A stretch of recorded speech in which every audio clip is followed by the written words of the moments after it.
Hello friends, இன்றைக்கி லக்ஷ்மி சமையலில் mixer எப்படி செய்யலான்னு பார்க்கலாம். நல்ல டேஸ்டியான மொறுமொறுப்பான மிக்சரு வீட்டிலே செய்யலாங்க, நல்லா இருக்குங்க.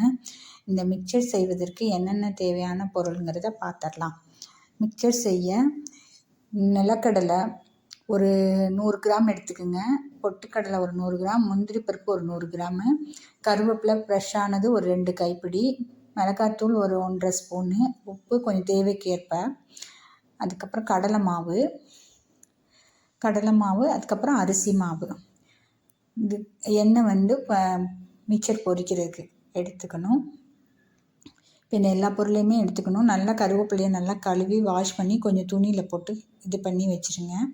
அதுக்கப்புறம் கார்ன்ஃப்ளாக்ஸ் வந்து ஒரு 2 கைப்பிடி அளவு எடுத்துக்கணுங்க. எடுத்துக்கிட்டு இப்போ வந்து மெஷர்மெண்ட்டு சொல்கிறேன். ஒரு 1½ டம்ளர், ஒரு 3 டம்ளராவது கடல மாவு போட்டிங்கன்னா ஒரு 1 கிலோ கிட்ட மிக்சர் வரும். 3 டம்ளர் போடணும் கடல மாவு, 1½ டம்ளர் அரிசி மாவு போடணும். எந்த டம்ளரால் எடுக்கிறோமோ அதே இதில் அரிசி மாவும் அளந்துக்கணும்.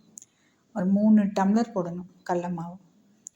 நல்லா வீட்டிலையே திரித்து அரைச்ச கடல மாவு வந்து நல்லா இருக்குங்க. கடையிலையும் வாங்கி செய்யலாம். இது வீட்டிலையே நான் வாங்கி திரிச்சதுங்க. திரித்து நல்லா சளிச்சு எடுத்து வச்சுக்கோங்க. கடல மாவை சளிச்சு எடுத்து வச்சுட்டு அதை வந்து 3 டம்ளர் கலந்துக்கணும். 3 டம்ளர் கடல மாவு, 1½ டம்ளர் அரிசி மாவு. 1¼ கூட போடலாம், 1½ போடலாம். ஆனால் நான் 1¼ 1½ கிட்ட நான் போட்டிருக்கேன். 3 டம்ளருக்கு 2¼ 3 மாதிரி போடணும். அதுக்கப்புறம் அரிசி மாவு வந்து நான் 2½ டம்ளர் கடல மாவு எடுத்திருக்கேன்னா 1¼ டம்ளர் அது 1 டம்ளர் கிட்ட அரிசி மாவு எடுக்கணும். ஒரு டம்ளர் இப்போ போட்டுட்டேன். அடுத்து வந்து ஒரு 1/4 டம்ளர் போட்டு அரிசி மாவு எடுத்துக்கிட்டு எல்லாத்தையும் நல்லா மிக்ஸ் பண்ணிக்கிட்டு, உப்பை வந்து தண்ணியில் கரைச்சி ஊற்றினா நல்லதுங்க. நைஸ் உப்பு போட வேணாம், தண்ணியிலே கரைச்சி ஊற்றுங்க. 1¼ எடுத்திருக்கேன். 2½ டம்ளர் கடலை மாவு, 1¼ டம்ளர் அரிசி மாவு. அதுக்கப்புறம் உப்பை வந்து கொஞ்சமாக எடுத்து தண்ணியில் போட்டு கலந்துக்கிட்டு அதை ஊற்றி இது பண்ணுங்க. கடல மாவை நல்லா கலந்துக்கிட்டு கடல மாவும் அரிசி மாவும் நல்லா மிக்ஸ் பண்ணோன்னு உப்பு கலந்த தண்ணியை அதில் ஊற்றி பிசையணும். கொஞ்சம் கொஞ்சமாக ஊற்றி பிசைஞ்சிட்டு நல்லா ஒரு சாஃப்டாக பிசையணும். ரொம்ப தண்ணி ஊற்றி பிசையக்கூடாது, ரொம்ப கெட்டியாகவும் பிசையக்கூடாது. நம்ம இடியப்பம் புளிவோம்ல அந்த அளவுக்கு சாஃப்டாக பிசைஞ்சிக்கணும். நல்லா சாஃப்டாக பிசைஞ்சிக்கிட்டு அதில் கொஞ்சம் எண்ணெயும் ஊற்றி பிசைஞ்சா நல்லா மொறுமொறுன்னு வரும். இப்போ இந்த மாவெல்லாம் பிசைகிறேன், கொஞ்சம் சேர்த்து பிசையணும். கொஞ்சம் பிசைஞ்சிட்டு இந்த மிக்சர் வந்து நல்லா மொறுமொறுப்பாக இருக்குங்க. அரிசி மாவு வந்து கொஞ்சம் கம்மியாக போட்டால் நல்லா சாஃப்டாக இருக்கும். இந்த மிக்சர் வந்து ஒன்றுன்னா வறுத்து செய்கிறதுக்கு கொஞ்சம் டைம் எடுக்கும், ஆனால் நல்லா ஈஸியாக செஞ்சிடலாங்க. இது இடியப்ப கட்டையில் புழிஞ்சோன்னா நல்லாயிருக்கும். இப்போ பிசைஞ்சோன்னா அதில் தண்ணி ஊற்றணும். தண்ணி கிடையாது, எண்ணெய் ஊற்றணும். எண்ணெய் வந்து 1½ ஸ்பூன் 2 ஸ்பூன் அளவுக்கு எண்ணெய் ஊற்றணும். எண்ணெய் ஊற்றி பிசையணும். நல்லா தண்ணியெலாம் ஊற்றி பிசைஞ்சிட்டு எண்ணெயும் ஊற்றி பிசைஞ்சிட்டு எண்ணெயை காய வச்சு நம்ம இடியப்ப கட்டையில் ஒரு பொடி அளவு வச்சு கொஞ்சம் கொஞ்சமாக புளியணும். ஆவி அடிக்கும், கொஞ்சம் எண்ணெய் ஆவி அடிக்கும், கொஞ்சம் பார்த்து தான் புளியணும். எண்ணெய் காஞ்சிருச்சான்னு முதல்ல லைட்டாக போட்டு பாருங்கள். காஞ்சிருச்சு. இப்போ எண்ணெய் காஞ்சிருச்சு. இப்போ புளியணும். இப்போ புளிஞ்சாச்சுங்க. அப்படியே புளிஞ்சிட்டு அப்படியே மொறுமொறுன்னு ஆவியாக வரும். நல்லா ஆவி பறக்க வரும். அப்புறம் மெதுவாக திருப்பி போட்டு எடுக்கணும். எண்ணெயில் மறுபடியும் இன்னொருக்கா புளியிறோம். இப்படி ஒவ்வொரு ஏடாக தான் புளியணும். புளிஞ்சு எடுத்துக்கணும். நல்லா அப்படி எண்ணெயெல்லாம் சலசலப்பெல்லாம் எண்ணெயெல்லாம் அடங்கிரும். அந்த மொறுமொறுன்னு வரும்போது திருப்பி பார்த்தீங்கன்னா ஈஸியாக இருக்கும். மெதுவாக திருப்பணும்.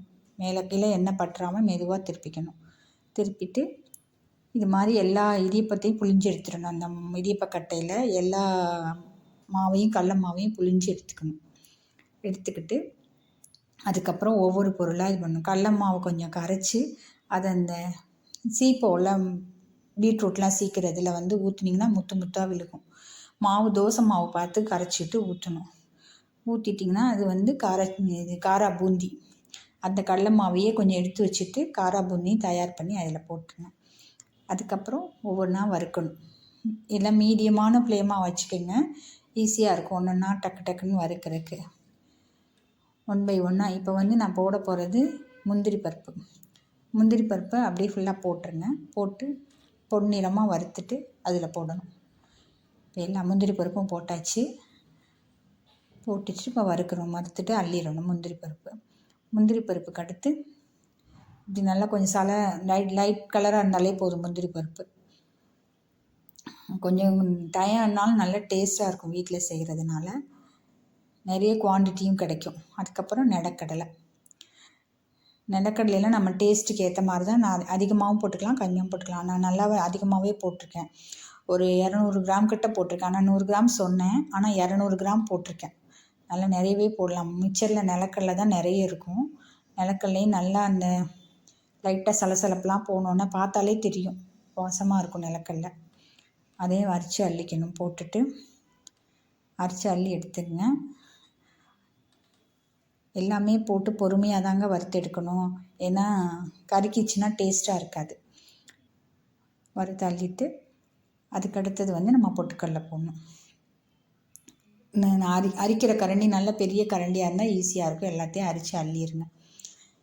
அரிச்சு அள்ளிட்டு எப்படியும் ஒரு 1/2 லிட்ரு 3/4 லிட்டராவது எண்ணெய் ஊற்றணும். எண்ணெய் ஊற்றினீங்க தானே நல்லா எல்லாமே எடுக்கிறதுக்கு ஈஸியாக இருக்கும்.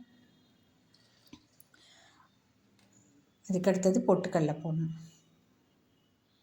பொட்டுக்கடலை நல்லா 100 கிராம் அல்ல 150 கிராம் பொட்டுக்கடலையும் நிறைய போட்டுக்கலாம். கருவேப்பிலை, பொட்டுக்கடலை எல்லாமே நிறைய போட்டிங்கன்னா நல்லாயிருக்கும். இந்த மிக்சர் கடை மிக்சர் மாதிரியே இருக்குங்க. ஆனால் ரொம்ப டேஸ்ட்டாக இருக்கும். என் ஃப்ரெண்ட்ஸு ரிலேட்டிவ்ஸ்க்கெலாம் கொடுத்தேன். எல்லாருமே நல்லா இருக்குதுன்னு சொன்னாங்க. அதனால் செஞ்சு பாருங்கள். செஞ்சு பார்த்தீங்கனாலே நல்லாயிருக்கும். பொட்டுக்கடலையும் பொரிச்சு அள்ளியாச்சு. அதுக்கடுத்து கார்ன்ஃப்ளாக்ஸ் கொஞ்சம் கொஞ்சமாக பொரிக்கணும். ஒன்றா போட்டுட்டிங்கன்னா பொரியாது நிறைய. அதனால் கொஞ்சம் கொஞ்சமாக போட்டு பொரித்து அள்ளிடுங்க. கார்ன்ஃப்ளாக்ஸும் நிறைய போடலாம். கார்ன்ஃப்ளாக்ஸ் பசங்களுக்கெல்லாம் ரொம்ப பிடிக்கும். சின்ன பிள்ளைங்களுக்கெல்லாம் ரொம்ப பிடிக்கும் கார்ன்ஃப்ளாக்ஸு. ரொம்ப டேஸ்டியாகவும் இருக்கும், நல்லாயிருக்கும். கார்ன்ஃப்ளாக்ஸையும் பொரித்து எடுத்துடுங்க. கருவேப்பிலை போடும்போது வெடிக்குங்க. கொஞ்சம் தள்ளி நின்றுட்டு பொரித்து அள்ளிடுங்க. அள்ளிட்டு நம்ம எடுத்து வச்சுருக்க கொஞ்சம் மிளகாத்தூளையும் கொஞ்சம் உப்பையும் மிக்ஸ் பண்ணணும். 1 ஸ்பூன் மிளகாத்தூள், 3/4 ஸ்பூன் உப்பு ரெண்டையும் மிக்ஸ் பண்ணி அந்த மிக்சரில் தூவணும். மிக்சர் எல்லாத்தையும் ஒன்று சேர்த்து நசுக்கிட்டுட்டு அது மேலே கொஞ்சம் கொஞ்சமாக தூவணும். நல்லா மிக்ஸ் பண்ணிக்கிட்டே தூவணும். கொஞ்சம் கொஞ்சமாக மிக்ஸ் பண்ணி தூவுனிங்கன்னா நல்லாயிருக்குங்க. இந்த மிக்சர் செம்மையாக சூப்பராக இருக்கும். இந்த மிக்சர் பிடிச்சிருந்ததுன்னா லைக் பண்ணுங்கள், ஷேர் பண்ணுங்கள், மறக்காமல் சப்ஸ்கிரைப் பண்ணுங்கள். நம்ம காரத்துக்கு ஏற்ற மாதிரி மிளகாத்தூள் போட்டுக்கலாங்க. காரமாக இருந்தால் மிக்சர் நல்லாயிருக்கும். காரத்துக்கு ஏற்ற மாதிரி போட்டுக்குங்க. கொஞ்சம் பொறுமையாக கிளறுங்க, ஏன்னா வெளியில் விழுந்துடும். மிக்சர் தயாராகிடுச்சு.